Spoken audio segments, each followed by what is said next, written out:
Okay, we've got some more construction going on across the lake today, but that's the banging in the back. Not to mention these are pretty banging here. These are the completed job site Sawhorses. This is the style that I prefer, although I could get down with some other styles. This is what I'll make and have made for myself on many occasions. This is enough purchase for a tool on either side, so these ended up being long enough. I'm not concerned. I have had them longer, shorter, depends on what you have going on. The strength in these is incredible. Easily you could put 500 pounds on each one of them. I would expect that you could put 1,000 pounds on each one of them. I know for sure you could set 1,000 pounds worth of material between the two of them here. What you've got is this piece attached to that piece, hanging over onto the leg, so it's providing a ledge. The leg is bearing some of the weight that this is bearing. Then you've tied across between the legs with a tie that goes underneath, so we're fully trapped all the way around this beam. The beam is hanging down onto the ends of the two legs at this end here, but then this piece is strapped, and if you added screws you get that much more strength here, but you attach this and attach this. Now this is a ledge that the beam is also sitting on, which is also on the legs.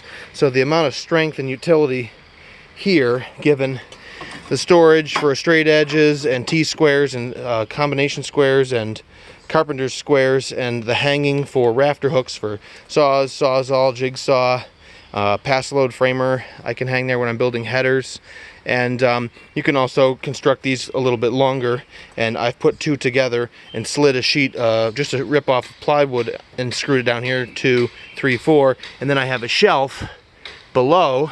I can keep the working drawings there if that's important or necessary. I can put all of the little remnants and offcuts on that shelf if it's necessary.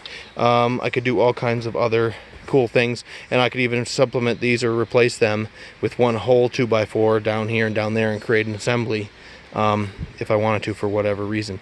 If you wanted to make them out of treated 2x4s and you wanted to use coated deck screws, I just used cadmium typical framer T25, but you can get these in a deck screw coated green or yellow, whatever. But if you made them out of nice PT with coated deck screws, you could leave them standing in the yard for 20 years. You know, if you felt that was necessary, if that's your life. I just can't get over how quickly, I mean, I made a video of doing this, and it probably still only took me 20 minutes altogether, start to finish here, to be ready to go. And you know, they live on, so if they left the job site, they'll go in the truck, and I may take them to the next job rather than building some at the next job. But I'm currently using all of my existing ones right now. So you know, what have you got? A pound of framing screws and 5 2x4s as far as material goes, so you're in for maybe 20 bucks.